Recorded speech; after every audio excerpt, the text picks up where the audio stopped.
प्रवाद पुरुष विजु पट्टनायक को नहीं तेजी पाप पुण्य राजनीति। विजु जयंती सरकारी कार्यक्रम में नवीन जोग नदेवा पाप बोली मुख्यमंत्री मोहन माझी कहवा पर बिजेडी रखी प्रतिक्रिया। बिजेडी कही गोईठा मारी विष्णु करुछंती। विरोधी दल उपनेता प्रसन्न आचार्य कहते जे किए पाप कला किए पुण्य करिछि राज्यवासी जानिछंती। सेबडे बिजेडी विधायक गणेश्वर बेहेरा मध्य समान कथा कहवा सहित विचार करिवे ओडिशावासी बोली से कहछंती। एबडे बिजेडी मंतव्य उपरे जवाब रखिछि बीजेपी। बीजेपी विधायक पूर्णचंद्र सेठी कहते जे बिजू बाबू को केबे कहीं असम्मान करि परिबो नाही बरं किए करिछि पचार बोली कहते पूर्णचंद्र सेठी। माने आपण गोईठा मारी विष्णु विष्णु कहीदेवे। जड़े उच्चांग व्यक्तित्व जड़े देशप्रेमी जननायक श्रुति प्रति अवमानना करी श्रुति पूजा करेंगे। तेणु जदि वर्तमान सरकार घोषणा करिसेंती जे बिजुंकर सपन को से पूरण करने कार्यक्रम ग्रहण करेंगे आगू जीवे स्वागत योग्य करी देखंतु। ये पाप कला किए पुण्य कला सेटा ओडिशावासी भल भाव अनुभव करुछंती। सरकार गोईठा मारी विष्णु कहउछंती ये कौन ग्रहणीय ये कौन उचित कथा विचार करी ओडिशावासी।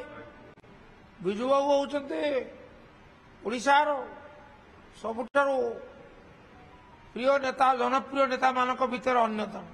तांको प्रति लोकंकर अमाप श्रद्धा एवं से श्रद्धा हूँ अनाबिलेष श्रद्धा।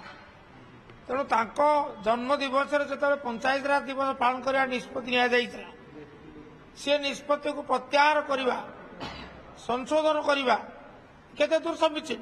विजु पट्टनायक एपरी एक व्यक्तित्व तांको किए असम्मान करिपरिबेनी। एमान जो कहउचंदी एक्चुअली निजे असम्मान करचंदी। जो स्टेट फंक्शन होउथला सबु बेले आदि गोटे किंबदंती से गढ़ीदेले जे आमे से फंक्शन को जीवनी असम्मान किए कला तांकु पचारि कहू गवर्नमेंट कला ना से कले रोकावट करी प्रोग्राम को से गोईठा मारिक विष्णु कले नुह केबे नुह। आपण देखिबे प्रति पंचायत रे ब्लॉक हेडक्वार्टर रे डिस्ट्रिक्ट हेडक्वार्टर रे आज बिजू बाबू को जन्म जयंती रे सबू आमे पालन करते समस्ते।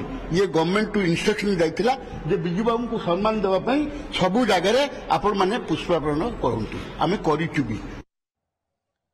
एबे आसंतु सुनिबा जे कोन कहिथिले मुख्यमंत्री मोहन चरण माझी।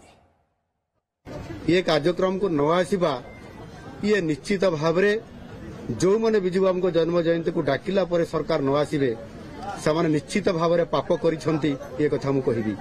बिजू बाबूंकर अधूरा स्वप्न गाँ को काम माँ को सम्मान महिला सशक्तिकरण शिल्प प्रतिष्ठा करबा ये कथा आज अधूरा गत सरकार समय रहीगला केवल राजनीति रे।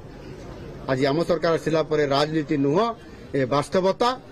आज महिला सशक्तिकरण को आमे वास्तविकता दउछो जहाँकि माँ को सम्मान दउछो।